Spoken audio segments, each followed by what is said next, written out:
Hello friends who have started to join us. We are going to start promptly at 10:02 so that we can make sure that we get lots of friends on.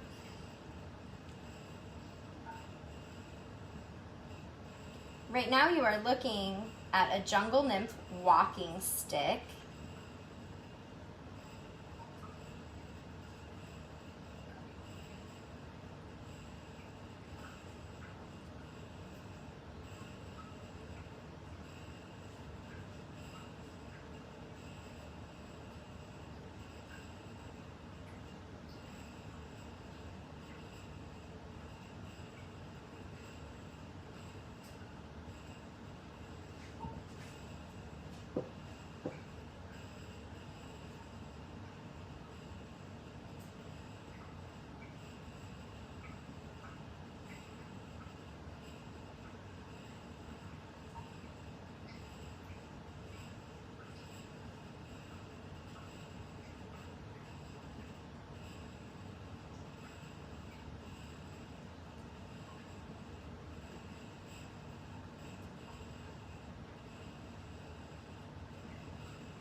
Okay, we are doing good. We've got some more visitors and our little lady is trying to walk away.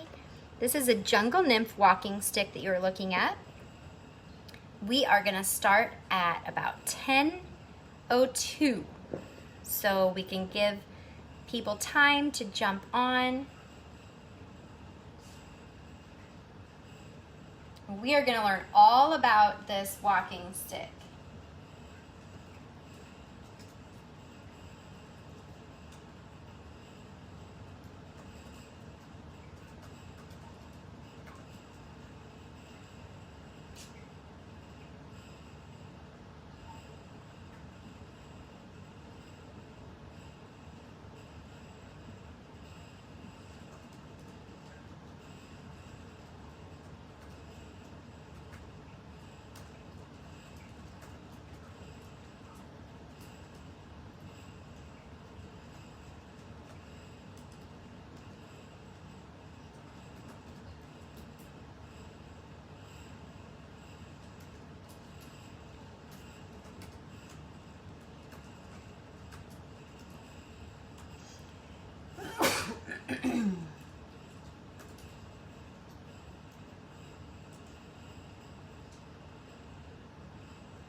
Where are you going, lady? Come back here.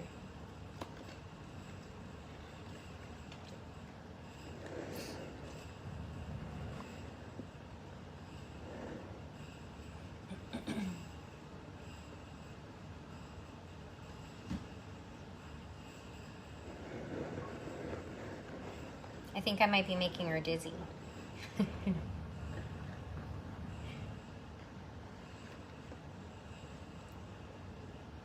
So I hope you guys are thinking about what your favorite insect is. But it doesn't have to be an insect. It can also be a spider.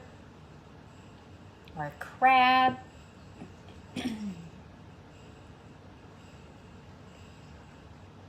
Or scorpion. Again, you are looking at a jungle nymph walking stick. We're going to talk all about this amazing walking stick. We're going to start at 10:02, which is in 1 minute, just so we can make sure we get all of our friends on.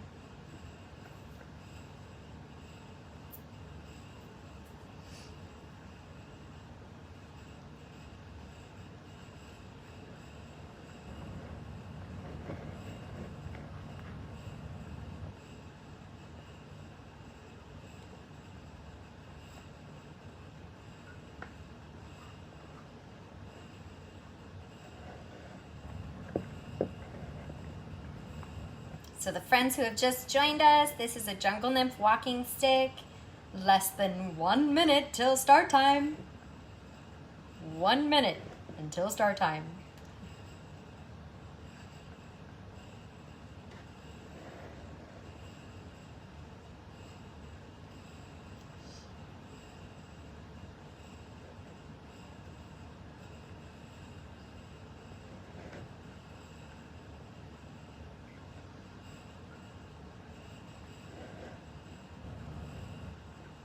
All right, we are gonna get started. I'm so excited. I am going to turn my camera around. Look at that gorgeous jungle nymph walking stick. That was supposed to be our still shot for the beginning while everybody was joining, but you notice she is not very still. I'm gonna turn my camera around here. Good morning, everybody. So my name is Jenny Mitchell, and I run the insect zoo at Iowa State University. I am so excited to be here today in my zoo talking to you in Cresco. This is awesome. So as you may know, we were supposed to be there today, and we were gonna teach a whole bunch of kids throughout the day through the school. And then the evening, we were gonna be doing a big display open up to the public. And unfortunately, with COVID-19, we are not able to do what we had planned to do. So in place of that, we have created this virtual family bug day. So we're gonna talk all about bugs.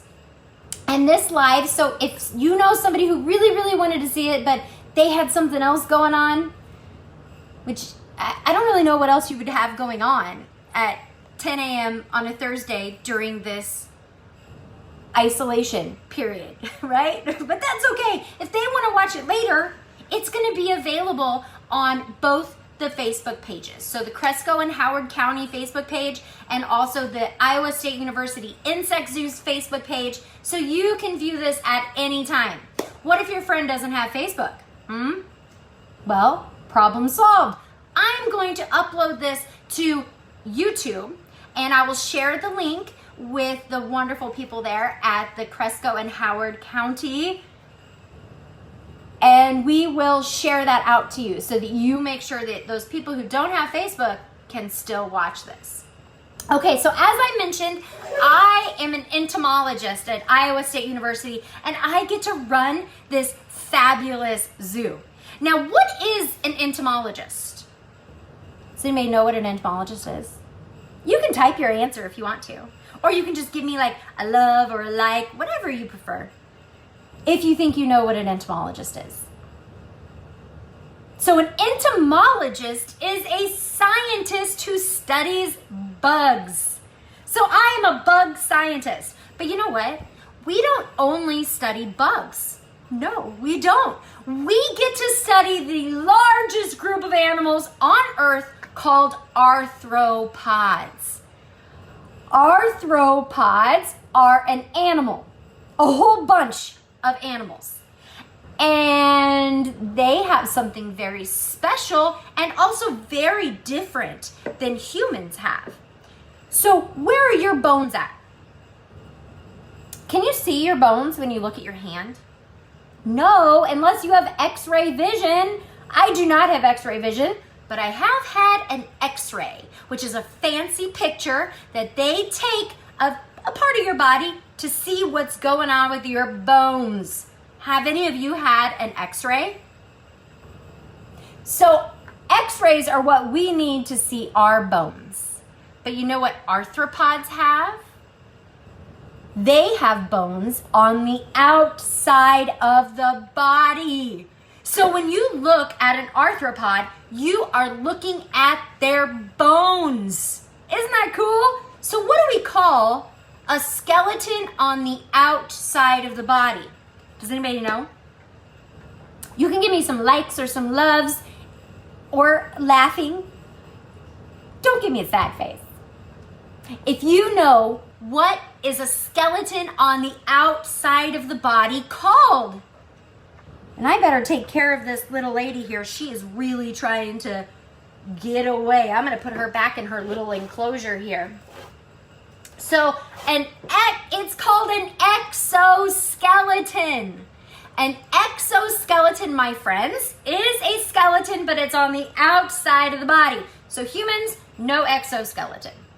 So what type of animals have exoskeletons? Those are, ready for this list? Insects, spiders, tarantulas, millipedes, centipedes, scorpions, shrimp, crabs, and lobsters. So even some of the animals we like to eat, they're very closely related to insects. And guess what else? They're all made of the same stuff. So my friends, when you eat things like shrimp, crab, or lobsters, guess what? It's just like eating crickets or mealworms, my favorite insect to eat, or cockroaches or flies. Yeah, all made of the same stuff.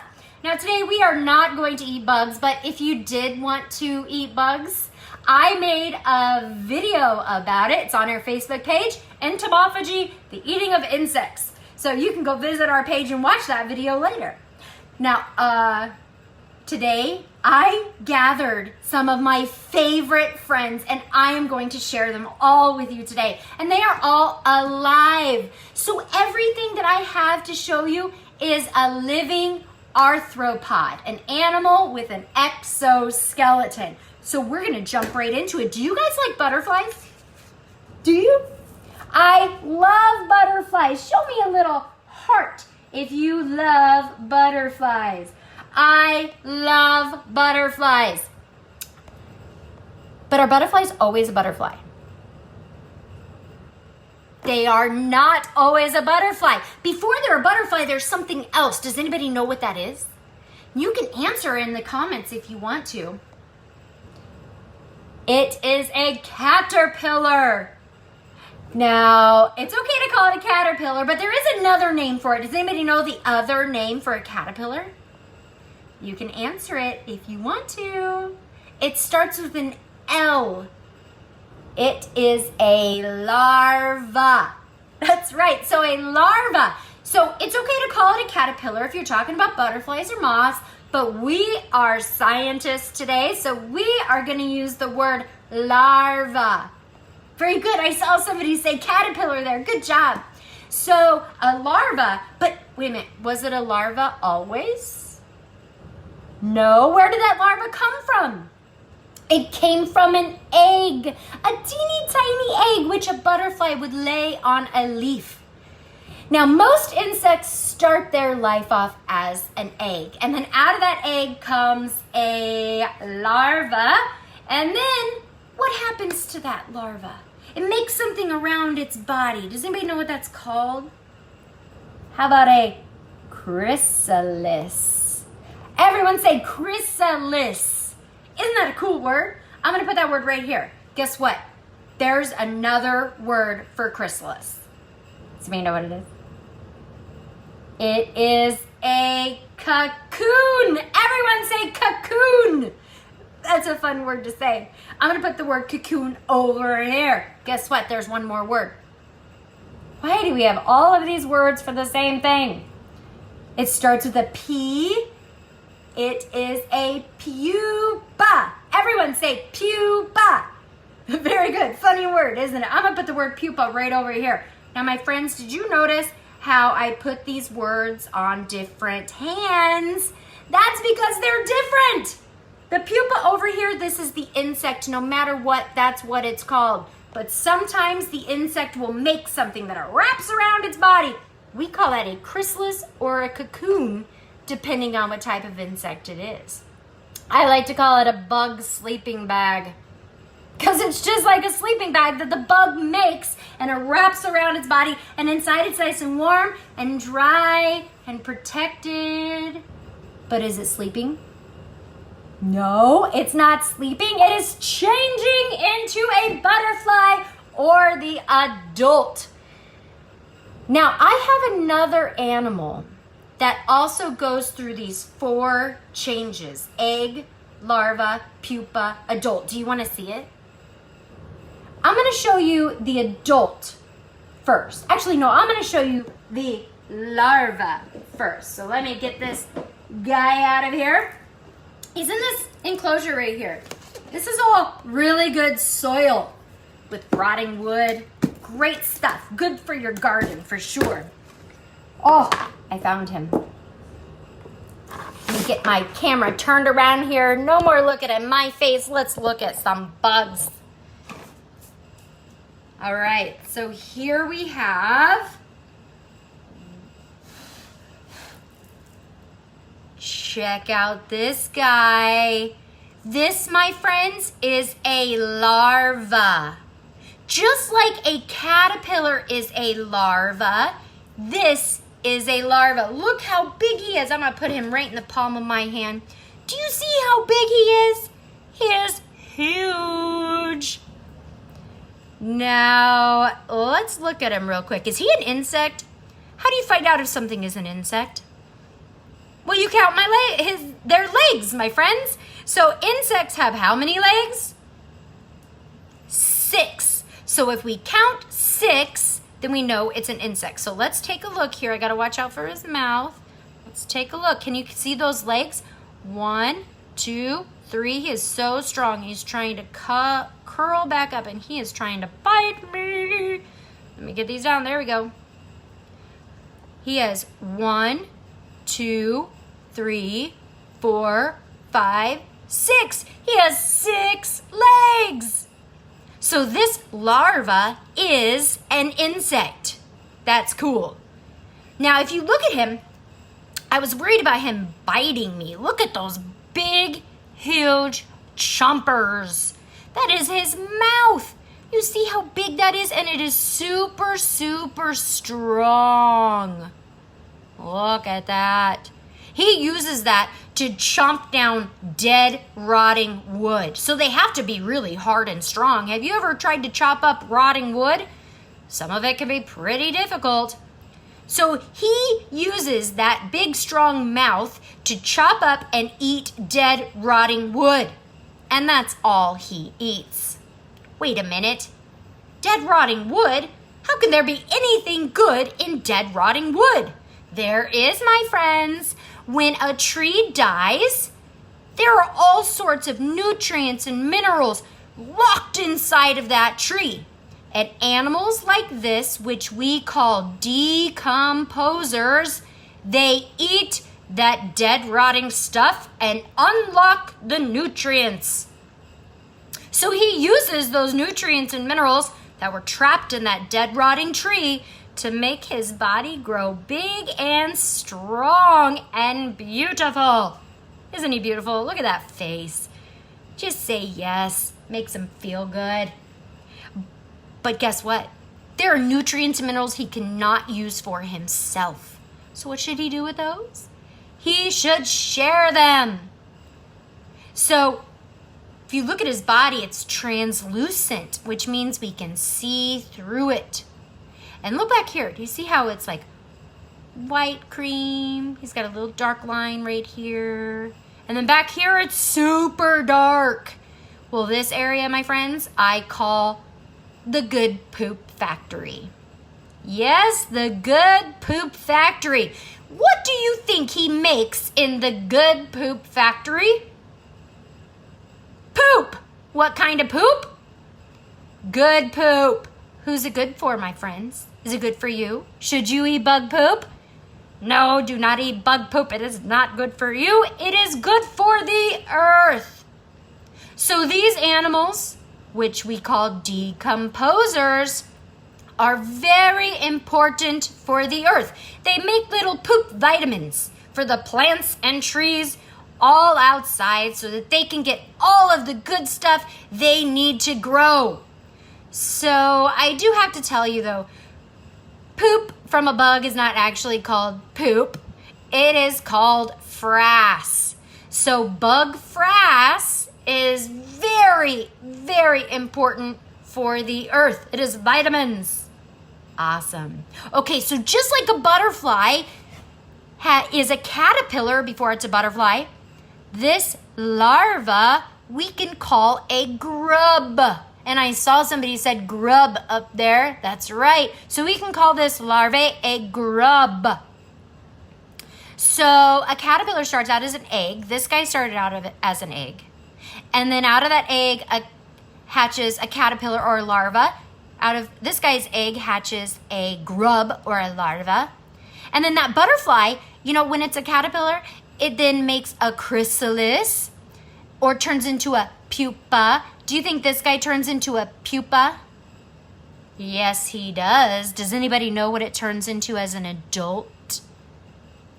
Do you want to see what these grubs turn into? Because I have one here. Well, it's not the exact one this turns into. We don't have any adults of this guy yet. But I do have adults of something else. Oh, I do want to show you this right here, though. You see that? That is that bug's poop. This is the frass from that grub. Isn't it giant? It is so big. Matches the larva, doesn't it, my friends? All right, here comes the adult. He lives in a different enclosure.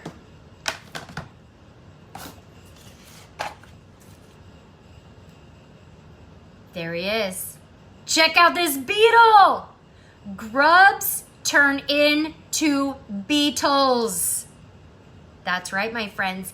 And one important job that butterflies have is pollination. So butterflies are very important pollinators. They drink nectar. Can you guess what this guy eats? I mean, look at these giant pinchers up here. Look how big those are. What do you think? Does he eat with these? Does he eat other animals? No, he does not. His mouth is actually right in here. And you know what?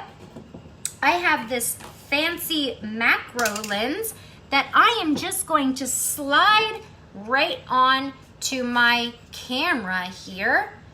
So let me do that. It's going to look funny for a minute. There we go. Let's check out his mouth. Check out that mouth. Now his mouth is right here, and you might see some fuzzy stuff around his mouth. That is called setae. They're little tiny hairs all over his mouth. So his mouth is basically like a paintbrush. That's right, his mouth is like a paintbrush. So what could he possibly eat with a paintbrush? How about nectar and fruit juices? Yes, this beetle eats nectar and fruit. Isn't it awesome? So if he doesn't use these to eat animals or even eat at all, what does this giant stag beetle use these for? Does anybody have a guess? I heard wood. He uses them for wrestling. He wrestles. Who does he wrestle? Other males. That's right. Why does he wrestle? For a girlfriend. All this guy wants is a girlfriend. But in order to get a girlfriend, he must wrestle all of the males in the neighborhood. Now, if he wins, he gets to take all those ladies out for some fruit and nectar. Remember, that's what they eat. Of course, they also mate so that they can lay eggs and make more grubs to decompose the wood and make more beetles that eat pollen or eat nectar and fruit. So just like the butterfly, this guy eats nectar and fruit, because butterflies also go to the dead, rotting fruit that has fallen onto the ground or is stuck on the tree. And butterflies, because they drink nectar, are an important pollinator. So pollinators are very important, right? They help the plants and trees grow. That's super important. So this guy drinks nectar. So do you think maybe he's a pollinator? Yes! Beetles, just like my giant stag beetle friend, are very important pollinators. In fact, there are some beetles that are so important that their flower or their plant that they pollinate, it does not ever get pollinated by bees. Those are called specialists. They specialize in a certain insect or a flower.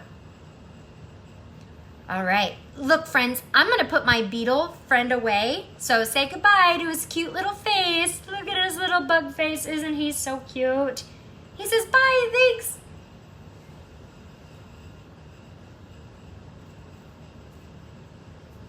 Oh, you can read that sign? How do you see that sign? Well, because these, oh, you can see it. Look at that. Maybe I should turn it. So this is for a different insect, the assassin bugs. And their eggs are super, super tiny. And we let them hatch out in something else.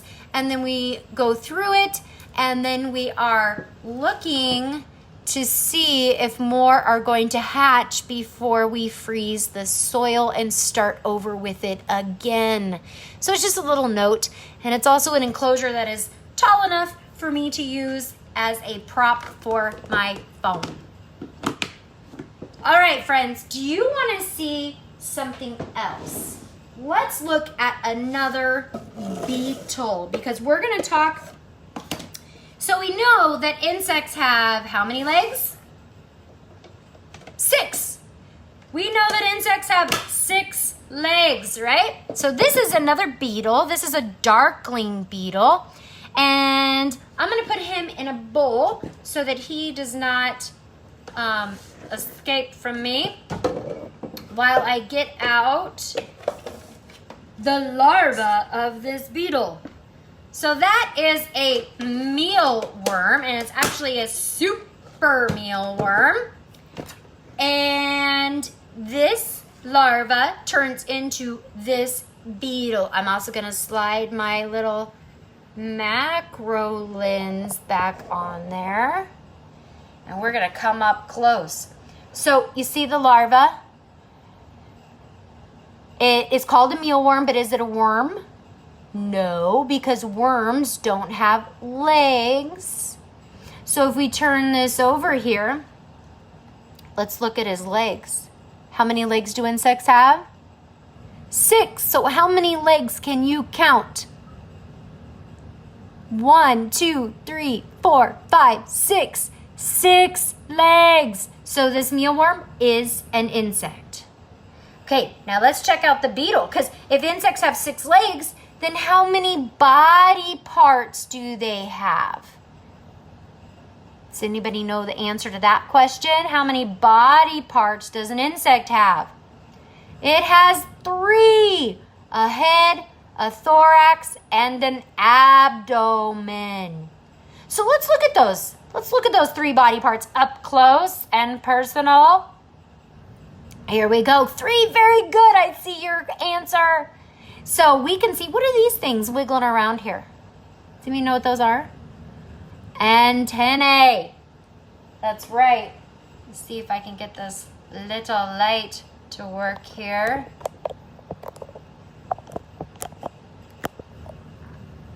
There we go. Look at those antennae.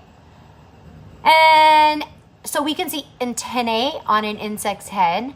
How about right behind the antennae? Do you see those little black dots? They're kind of shiny. There's one on this side and one on that side. What are those called? Those are called eyes. So he has antennae and eyes. What else does he have? What is this little thing right here? Look how cute it is. You see how cute it is? It's his mouth. So insects have 3 things on their head: antennae, eyes, and a mouth. Okay, so now let's find the thorax or the abdomen. Let's see. If I turn him over, we're going to look at his underside. And don't worry, my friends, I'm not hurting my little bug friend here. Now, do you see this space between my thumbs? You see that? He's got 6 legs there. All 6 legs are there. Is that his thorax or his abdomen? What do you think? It's his thorax. And my friends, I know it's the thorax because all 6 legs are always on the thorax. So this part back here that has no legs is his abdomen. And he is not doing what I wanted him to do when I touched his abdomen. So I'm going to bring up his stunt double. Let's see here. Watch the end of the abdomen there. Can you see it? Here we go. Watch that end of the abdomen. Come on. Come on. Oh, the stunt double is not coming into action. Let's pull out a new friend. It's a good thing I have a bunch of them. A bunch of these darkling beetles. Here we go. Whoa, look at that guy. He's a little dirty. Can you see those things sticking out of his abdomen? You see these right here? Now, if you were here with me right now, I would ask you to smell this beetle, and I'm going to smell it. Boo-wee! That is stinky. So these things right here that are popping out are called scent glands, and they use them to make themselves stinky. Why would this guy want to be stinky? Well, my friends, because he does not want to be eaten for dinner. Do you guys like to eat things that are stinky? Well, unless if it's cheese, I do not. So by smelling bad, this guy protects himself from predators. Now that is pretty cool. All right, so we're going to put these beetles away, and then we're going to talk about another animal. In fact, can you guys remind me, what did we find on the beetle's head? Do you remember? He had antennae, eyes, and a cute little mouth. But do you see a nose on our beetle's head? Did we find a nose? No nose. My friends, if he does not have a nose, how is he going to smell? From his antennae. But now if he does not have a nose, how is he to breathe? How do insects breathe without a nose? Do you want to watch an insect breathing? Oh, I bet you can hear my insect that is going to teach you how insects breathe. Now this, my friends, is called a hissing cockroach. Isn't he cool? These hissing cockroaches come from Madagascar, which is an island off the coast of Africa. And there in Africa, these cockroaches are decomposers. Just like that giant grub that we looked at is a decomposer, so is the cockroach. In fact, most cockroaches are decomposers. They don't live in human houses. They are the garbage men of the earth. So this guy, very important. He cleans up the earth and then gives nutrients and minerals from that garbage back to the earth. Now these are hissing cockroaches because they hiss. So guess what? I'm going to make him hiss, and I want you guys to watch his abdomen. So where is his abdomen? We have head, thorax, abdomen. So I want you to watch his abdomen and tell me what you see. Ready? Ooh, can you hear that?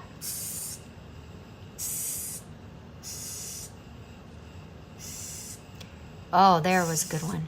Do you see how his abdomen is pumping? It's like a balloon. It's like he's blowing air or sucking air into the abdomen and then pushing it out. Do you see that? And when he does that, he also makes a hissing sound. Oh, look at that. Isn't that cool? Now, if we look at his abdomen again, you can see these black little dots. They're on the top side and also on the underside. You see that?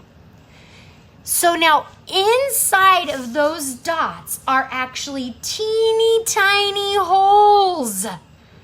What might he use those little holes for?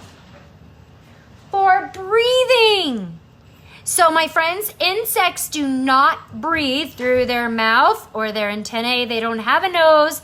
They instead breathe through teeny tiny holes on their abdomen, which we call spiracles. Everyone, can you say spiracles? Very good. So spiracles are the tiny holes on the insect's body that they breathe through. Now, do you see this part up here? I called this his head. Now, this is not actually his head. Whoop, check it out. His head is under his body. Look at that head. Look at those antennae. Look at his cute little mouth. He's got such a cute face. So what is this thing that covers his head? Well, that is like a bicycle helmet. Do you guys wear a bicycle helmet when you are riding your bike? I hope so, but if you don't, you should wear a bicycle helmet. So why do you wear a bicycle helmet? Or why should you wear a bicycle helmet? To protect your head. That's what this guy does. He wears a bicycle helmet to protect his head while he rides a bike. Just kidding. He doesn't actually ride a bike, but he is protecting his head from predators like birds. And the males also have these big bumps right here, which makes that look like a head and really big eyes to help make him look bigger and scarier than he really is. Check out that profile picture. He's so cute, isn't he? Okay, now I have another question. Why do you think he hisses?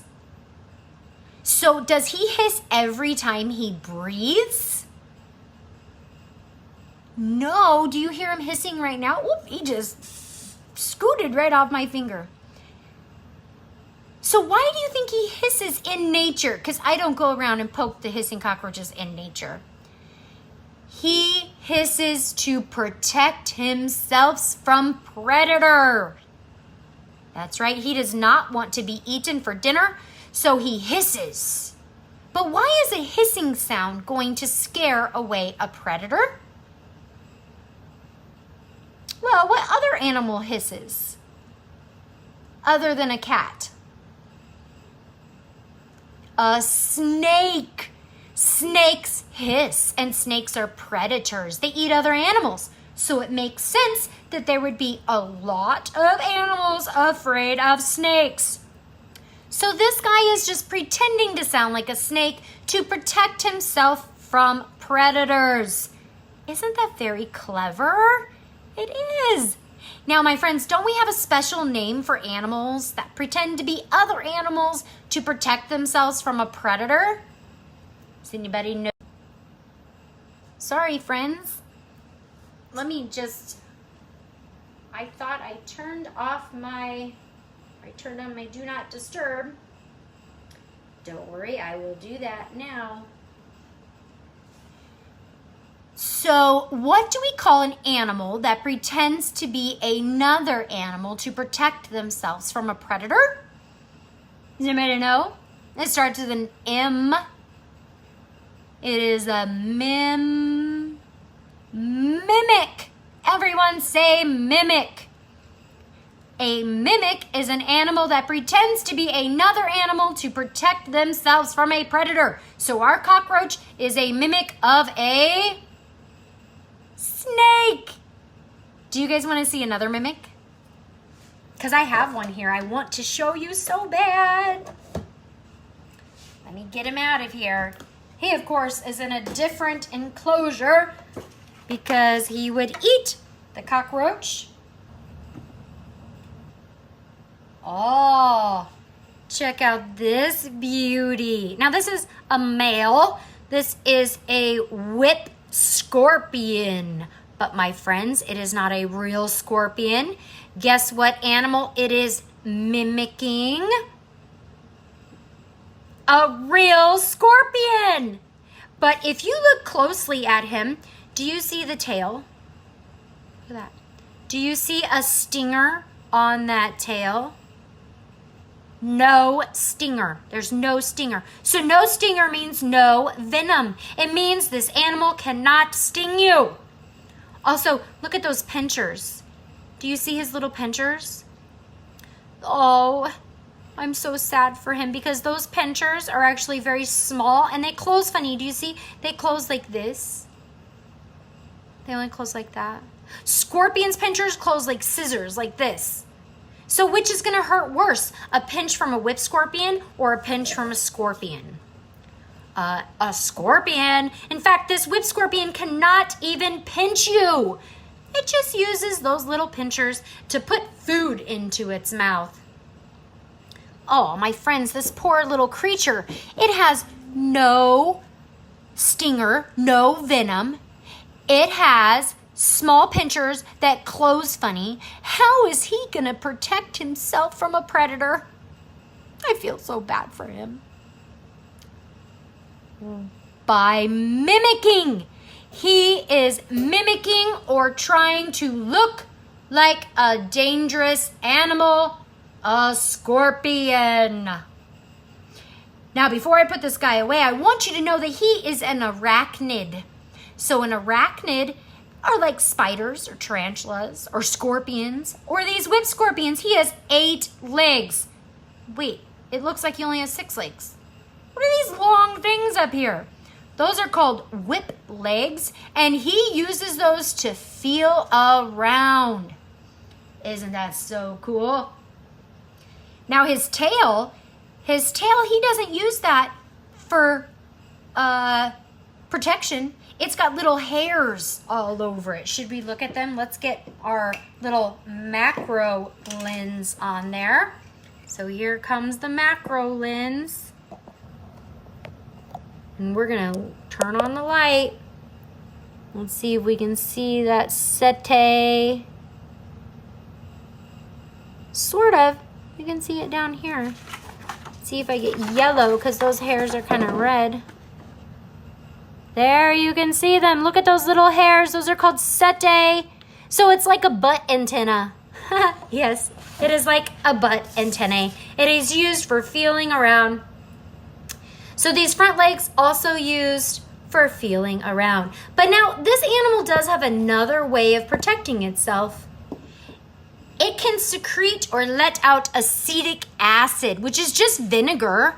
But like the white vinegar that you use to dye Easter eggs, you know, that smell, that vinegar is only about 4 to 5% acetic acid.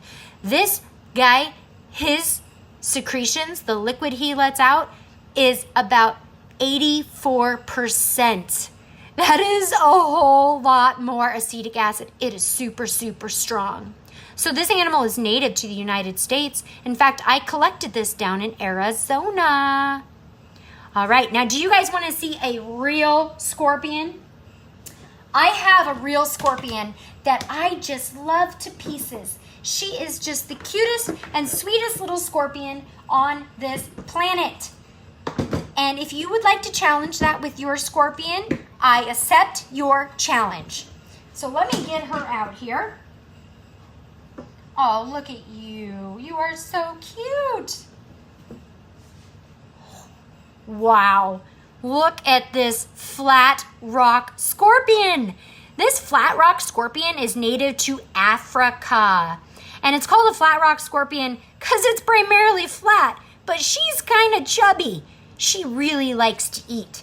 So normally they're much thinner and they live in the crevices of rocks or in between rocks or even underneath the bark of trees. That's how thin they are. They will also live in underground burrows or holes in the ground, but they like them to be up and down or vertical. Now, if we look at her, let's first look at her tail, shall we? Okay, so first we're gonna look at her tail. I'm gonna unroll her tail. Look how long her tail is. So these are the longest scorpions that we know of. Now look at this tail. You see at the end of the tail, you see that bulb right there? That's where she stores her venom.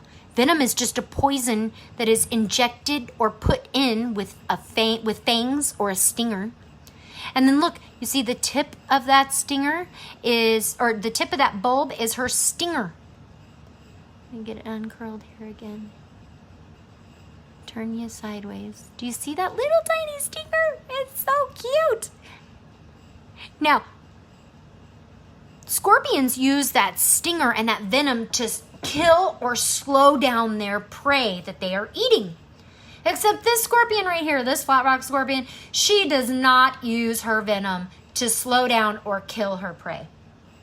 If she were to sting a cricket, that cricket would just hop away like nothing happened.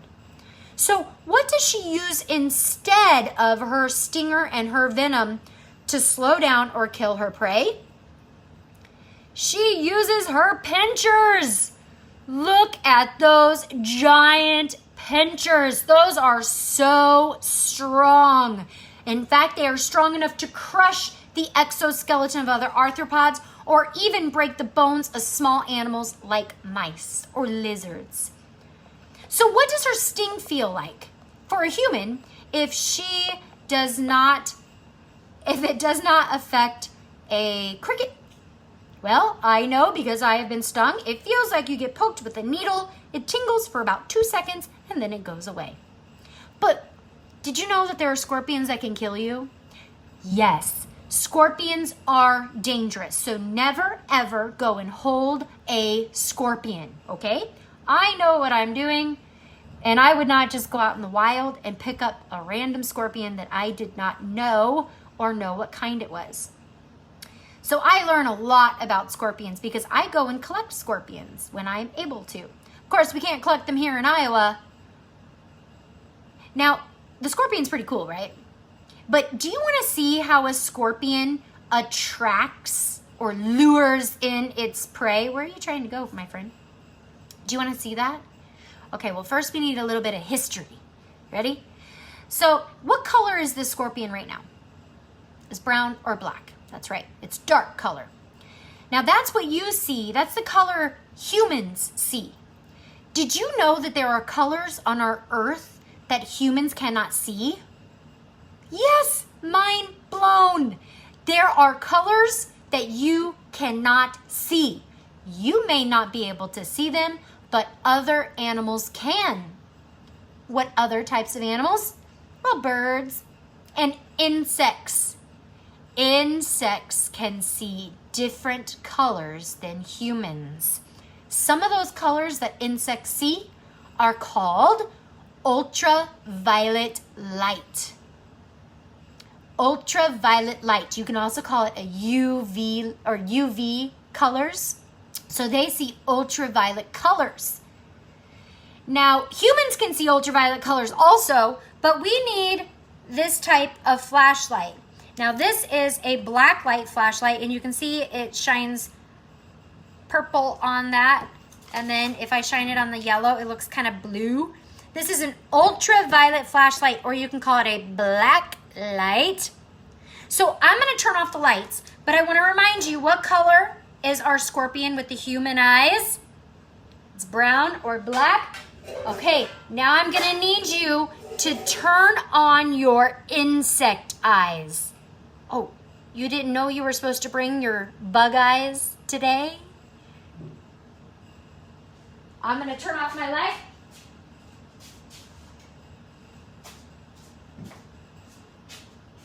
Here comes the scorpion, and here comes the ultraviolet light. Check out that scorpion. Now, on your screen, it looks more blue, but if you were seeing it in person, it would actually be green. like a bright lime green. But you see, when I take the light away, it is black or brown. When I put the light on it, it is our bright lime green. Now, I know what you're asking. You are asking, whoa, that is cool. Is that from? It is. Look, it's on my hand.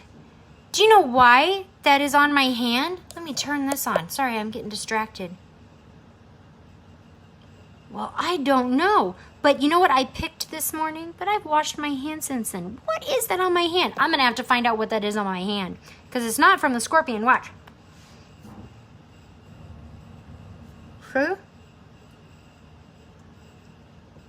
I cannot rub it off the scorpion. So I have no idea why that is. I bet it's paint. Okay, here we go. So, why does this attract predators or attract prey? Sorry, this animal is the predator. Why does this UV or ultraviolet color of the scorpion? Because this is what an insect sees. They see this color. They don't see the brown like we do. So why is it that this ultraviolet color attracts insects? Well, my friends, because flowers have the same ultraviolet color as a scorpion. If I were to shine this flashlight on a flower, you would see this same ultraviolet color in sort of like a bullseye or in rings. And so insects see that on the flower, and it's like a big sign that says, free nectar. My nectar is here. Come drink my nectar. Why do flowers want insects to drink their nectar so bad? To pollinate their flowers. So this scorpion is now wearing the same sign as a flower wears to attract its pollinators. This scorpion is wearing. And so what is the insect going to do when it sees this same color that's on the flower? What's it going to think it's going to get if it visits it? Nectar. But what does it get instead? It gets eaten for dinner. That's right. It is a trap. So this scorpion uses the same plan as a flower uses to attract its pollinators. This scorpion is using to attract its prey. Isn't that super clever? All right, we're going to say goodbye to our scorpion friend. I'm going to turn back on the light.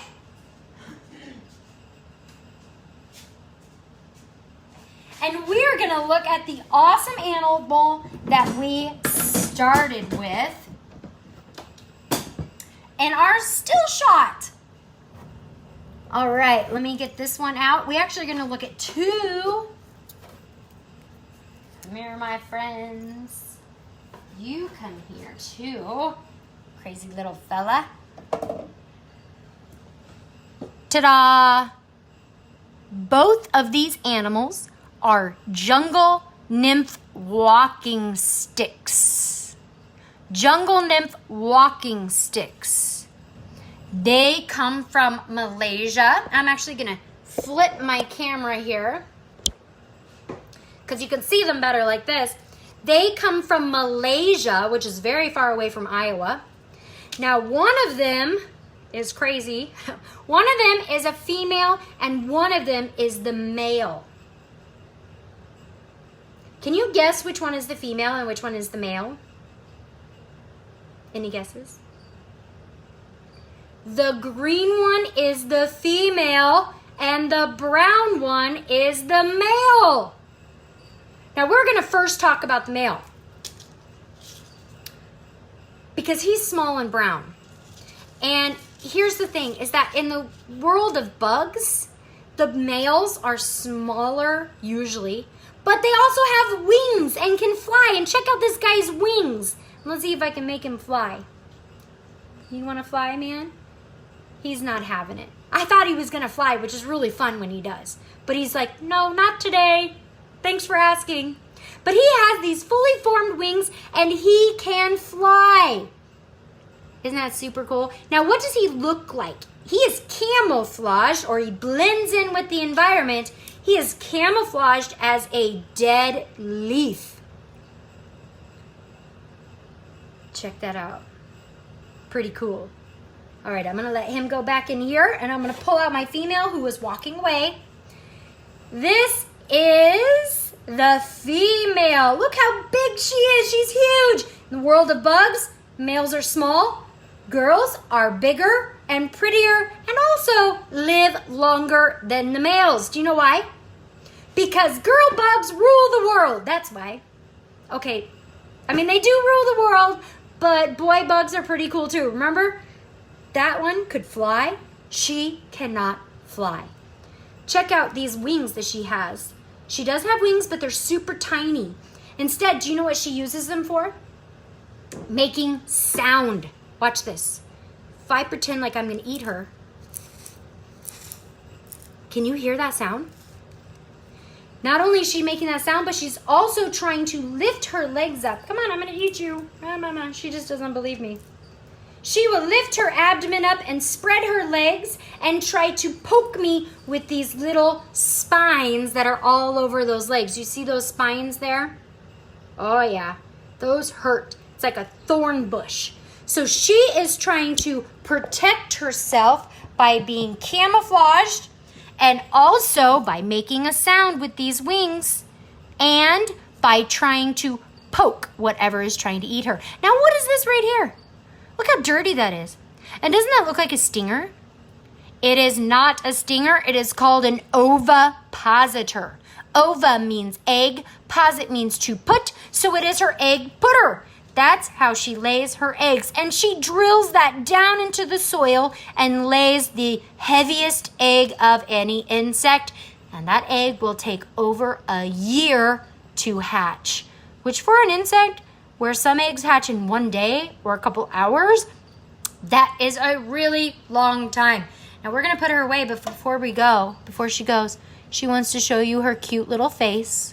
Look at that little mouth that is used for eating plants. They are herbivores. Check out those eyes. Almost look like cat eyes with that line. And then she's even got an awesome hairdo with those spikes on her body. Boy, if a bird eats one of these, they're never going to eat one again. It's going to be awfully spiky going down. Okay, we're going to put her away. And then okay, this is what we're going to do, my friends. I have two animals I'm going to show you. And then I'm going to do a bonus animal. So these next two animals will take about 7 minutes. And then if you want to stick around for a bonus animal, I think you are going to love it. So I think you should stick around. Okay, I'm going to get out my friend over here. I'm actually going to get out 2. So you're going to see 3 different animals. Because this one right here is out and about. And so is this one, which is super awesome. Okay. Oh, now you decide to run. Okay, here we go. Ready for this? Ta-da! Check out this tarantula. So I have 2 tarantulas here. I have that one, and then I also have this one. Now, these are called ornamental tarantulas. Ornamental tarantulas. Now this one is an Indian ornamental tarantula. I'm going to see if I can get her from the other side. She moved right when I set her over. Look at that beautiful tarantula. I'm going to put my hand behind her so you can see how big she is. Of course, we have a leaf in the way. Look at that beautiful tarantula. Now this tarantula comes from India and Sri Lanka, which is very, very, very far away from Iowa. And then I also want to show you this one up here.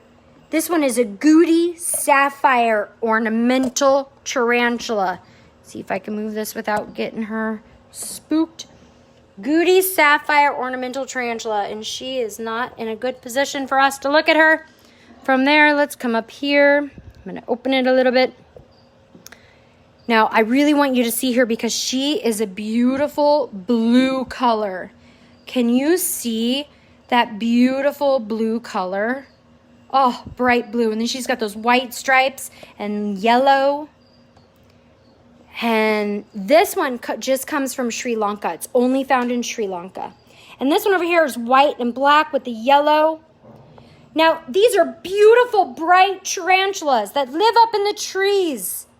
They are arboreal. They live up in the trees. They like tall places.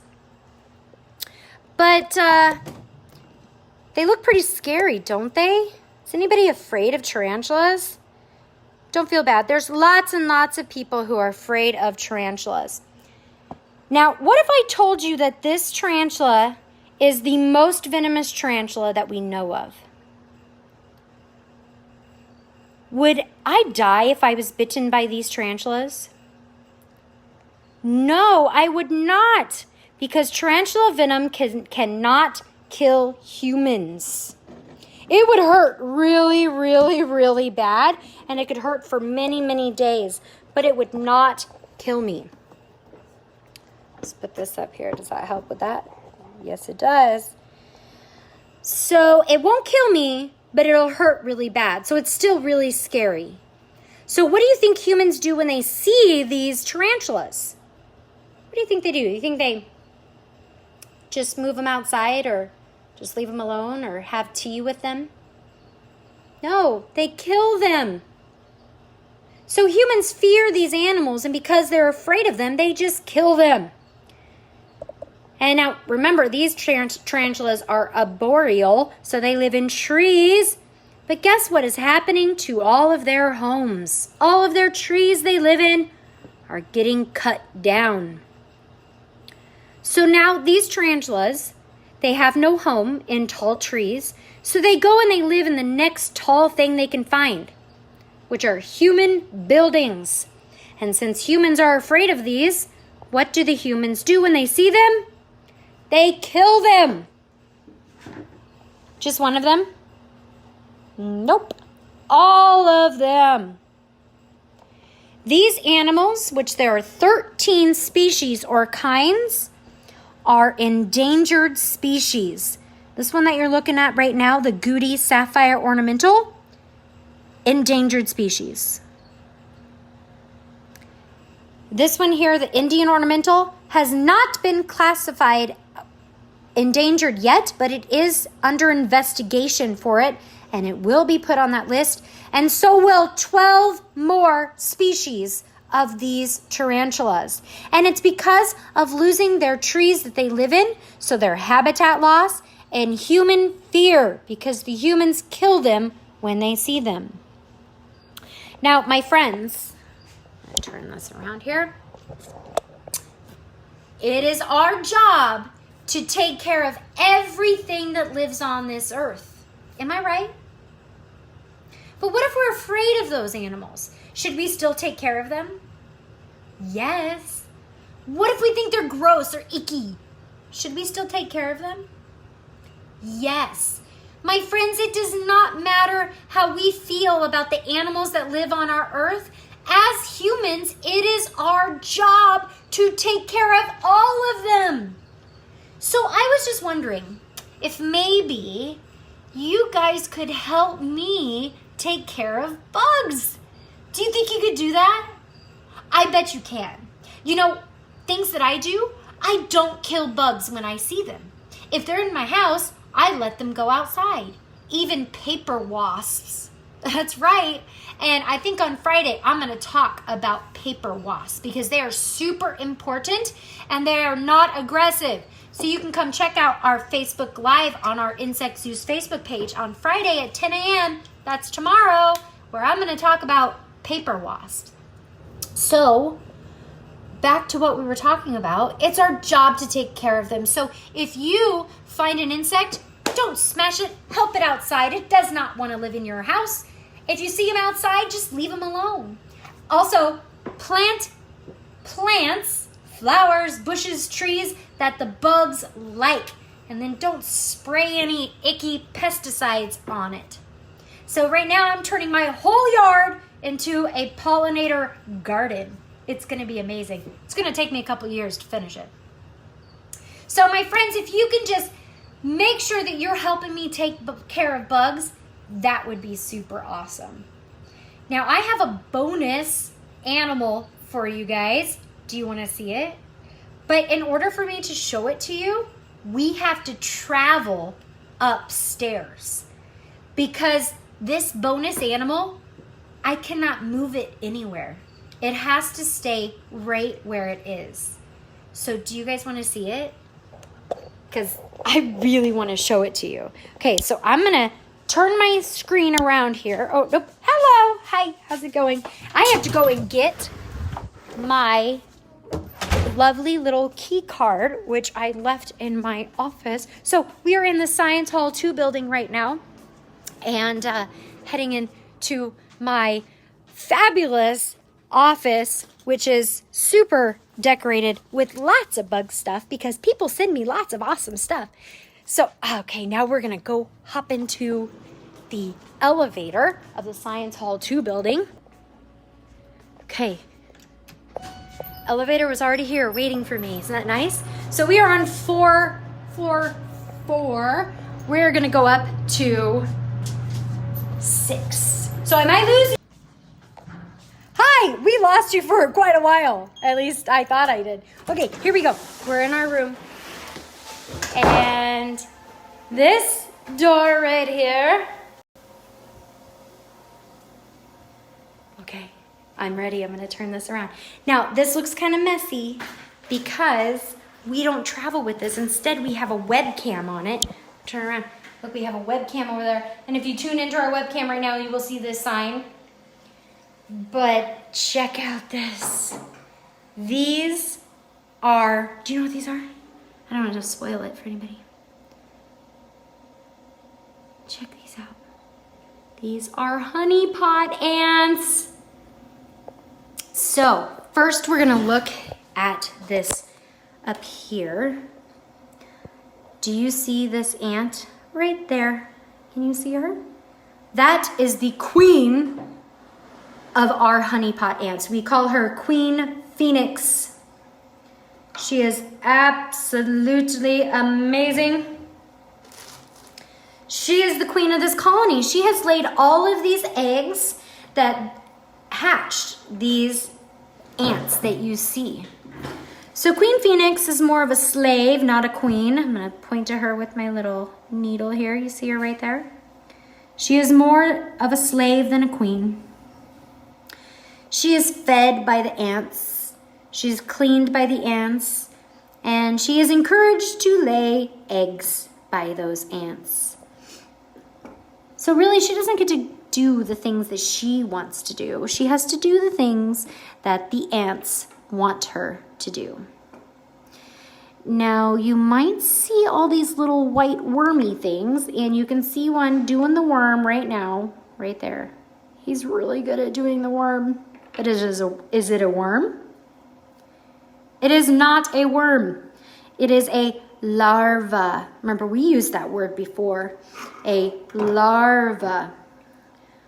So that larva hatched from an egg. And I can see some eggs back in that corner. So I'm going to try out our macro lens. See if I can get this on there. Whoop, it's black. Where is it? There it is. Let's see if that will help us see. We have to be very close. Whoa. Check out those ants. We are not going to be able to see those eggs. But they're little tiny white eggs.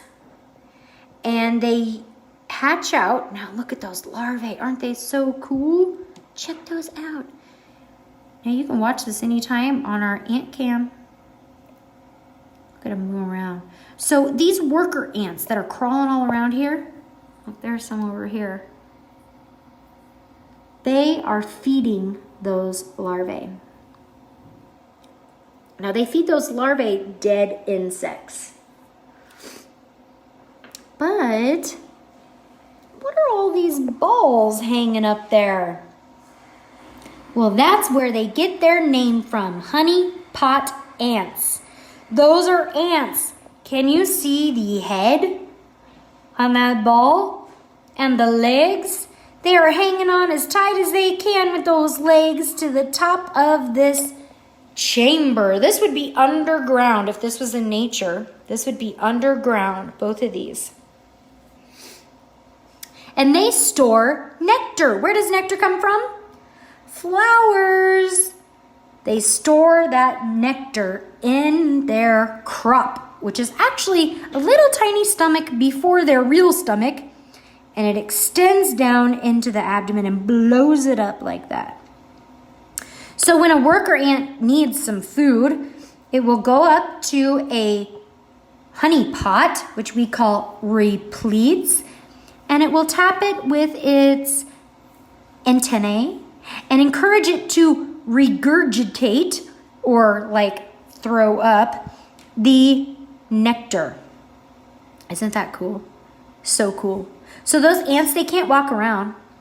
They hang there for their entire life until they die or are emptied or they fall down. So do you see this one right here has fallen down? So the ants are going to work on emptying her, and then they will, since that ant will then be dead, they're going to put it over into the trash pile, which is over here. This is outside of the colony. Look at that trash pile.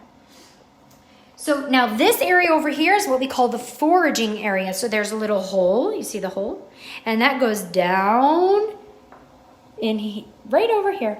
So this would be the, you can see the hole right, oh, that's water. It's right there. This would be underground, and the foraging area over here would be above ground. Okay, so what happens when the larvae grow up? Well, just like a butterfly or a moth, they're going to make something around their body. But unlike a butterfly, well, most butterflies build a chrysalis. There's a couple that make a cocoon. Moths make cocoons. But of course, there are some butterflies that make cocoons.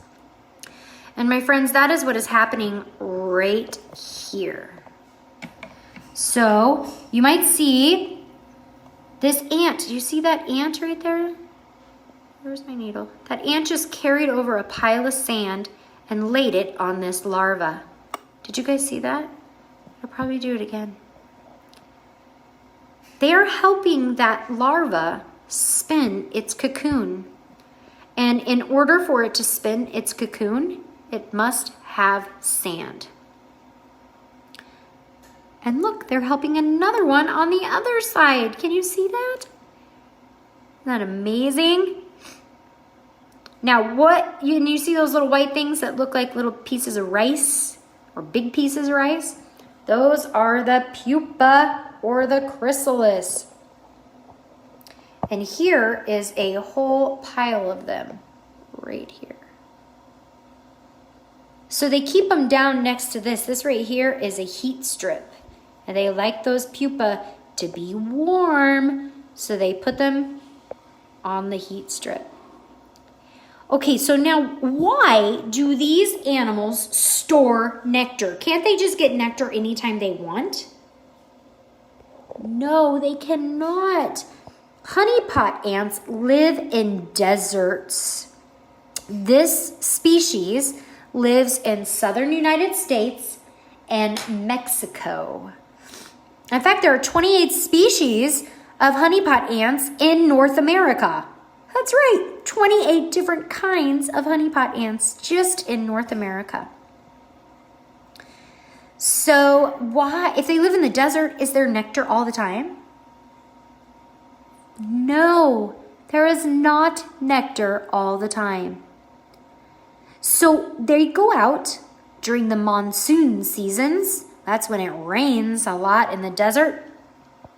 Check right there. You see that worker is helping to feed that larva. Actually, he might be checking him out, seeing if he's ready to pupate or make a chrysalis. Same thing is happening right there. So these ladies, they're all females, they go out in the monsoon season and they collect nectar and they bring it back and they store it in those repletes or the honey pots. And then when it's dry, when there's no plants blooming and flowering, they still have food. They're like, oh, a drought? That's fine. We have plenty of food. And look at this nectar that's dripping out of this one. So that one must have been punctured, or she let out too much. I mean, she looks like she's still alive. So she's doing okay. We'll just have to see what happens with her. Now, we do not feed them nectar. We feed them honey. And we make up a special substance called honeydew. And then we also feed them things like kiwi and raspberry jam and some protein. So we got some little dog food in there, and we also feed them dead insects. That's what the larvae love to eat. Dead insects. All right, we're gonna turn this camera around again. Weren't those amazing? I love honeypot ants, and I can literally sit here and watch them for hours. In fact, there was a time or two where I was late picking my kids up because I was lost in time with the honeypot ants. So I encourage you to go to our website and check out the ant cam. If you're interested in that, it's zoo.ent.iastate.edu. And that's also on our Facebook page, our website. So I just want to say thank you guys so much. This was super fun. And I hope to see you in person maybe next summer. Let's hope. Let's keep our fingers crossed. So my friends, thank you so much. Please go forth and love the bugs.